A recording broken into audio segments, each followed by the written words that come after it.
지금 이스라엘 북부죠. 예, 레바논은 남부고요.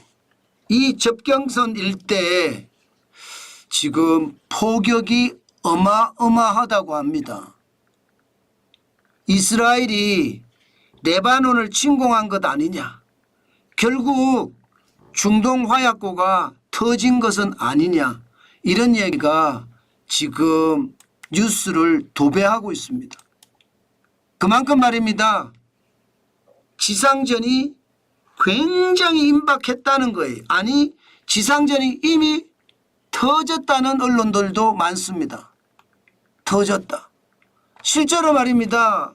레바논 남부 테레 지방인데 지금 도심에 폭탄이 터지는 게 보이잖아요. 이것을 보니까 야 이거 예상했던 것보다가 더 심각한 전쟁 양상으로 가는 것은 아닌가. 시장에서는 그렇게 이야기합니다. 이미 말입니다. 레바논의 수도가 베이루트죠. 주민에게 대피 경고를 했고요.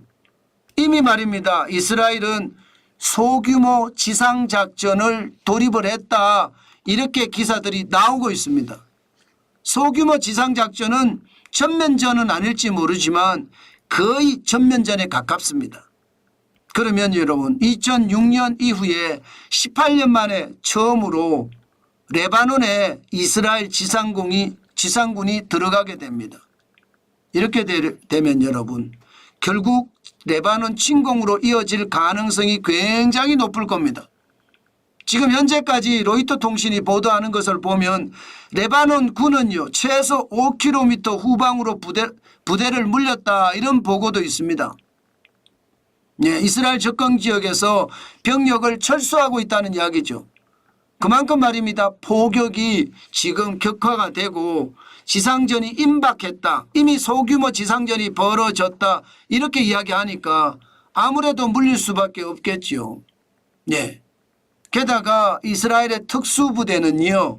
이미 레바논에 들어가서 작전을 펼치고 있다. 이런 보도도 나오고 있습니다. 아마도 말입니다. 예, 지금 이스라엘의 북부 지방과 레바논의 남부 지방 이 지역에서 포격을 하면서 들어갈 채비를 취하고 있는 것은 확실해 보이고요. 예, 지금 특수군은 이스라엘 각 지역으로 지금 파견이 돼서 특수작전을 수행하고 있는 것도 사실로 보입니다. 그만큼 말입니다. 지금 중동의 상황은요 일촉즉발입니다. 완전히 난리가 아닙니다. 예. 그런데도 말입니다. 그런데도 유가는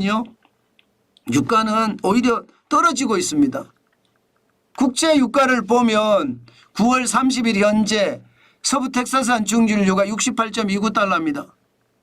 이것은 어떻게 생각하면 이스라엘이 레바논과 전면전을 하더라도 국제 유가에는 그렇게 큰 타격이 없다. 세계 경제에는 큰 타격이 없다. 이런 뜻인가요?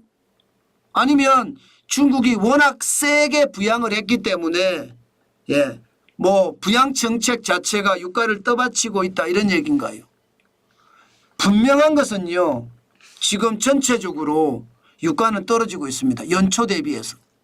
서부 텍사스산 중진유는 마이너스 5.1% 떨어졌고요. 두바이유는 마이너스 3.3%, 그리고 북해산 브렌트유는 마이너스 5.3%, 0점이 아니고 5.3% 떨어지고 있거든요.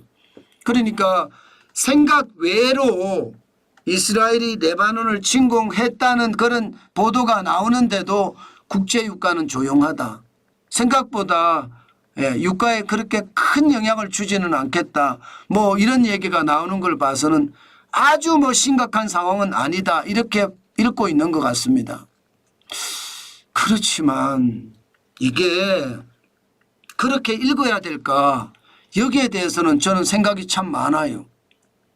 생각이 참 많아요. 왜 제가 많은가 하면요. 금값도 사실은 떨어지고 있거든요.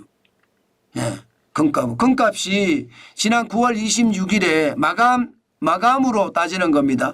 2682.9달러 트로이 온스당 그까지 올라가면 사상 최고 기록했거든요. 9월 30일에는 2652.2달러까지 떨어졌습니다. 이게 위기 때 금값은 올라간다고 하는데 떨어지잖아요. 그렇죠? 예, 떨어집니다. 그러면 지금 전쟁은 전쟁이고 경제는 경제다 이런 뜻인가요? 실질적으로 그런 뜻이 좀 강하게 보입니다. 구리 가격도 올라가고 있습니다. 9월 27일 현재 런던 금속 거래소에서 구리가 거래되는 것은 톤당 9,860달러에 거래가 되거든요. 9월 27일 기준입니다. 중국이 부양을 하니까 이게 원자재 가격이 전부 다 올라가고 있는 건 사실이에요. 중요한 것은 여러분 분명히 지표는 헷갈리죠. 전쟁이 크게 났는데 날 것 같은데 유가는 안 올라가고 떨어지고요. 또 국제 금값도 떨어지고요. 반면에 구리값은 올라가요. 경제가 좋아진다는 이야기잖아요. 저는 이게 이상하다는 거예요. 이게 자체가. 기본적으로 우리가 지금까지 겪어왔고 우리가 지금까지 경험해왔던 사실하고는 굉장히 달라지니까. 과연 그럴까? 그렇게 중동전쟁이 세계 경제에는 아무런 영향을 미치지 않을까? 저는 그거 단순하게 생각해서는 안 된다고 봅니다. 결국 중동전쟁은요. 레바논과 지상전을 벌였을 때 이란이 어떻게 하느냐의 문제에 달려 있거든요. 이란이 지상군을 파견할 수가 있습니다. 현재까지는 파견 안 한다예요. 그런데 헤즈볼라가 친이란 무장 세력이거든요. 이런 상태에서 말입니다. 예, 이란이 가만히 있는 것도 좀 웃기는 모양새가 될 거라 저는 그렇게 생각을 하거든요.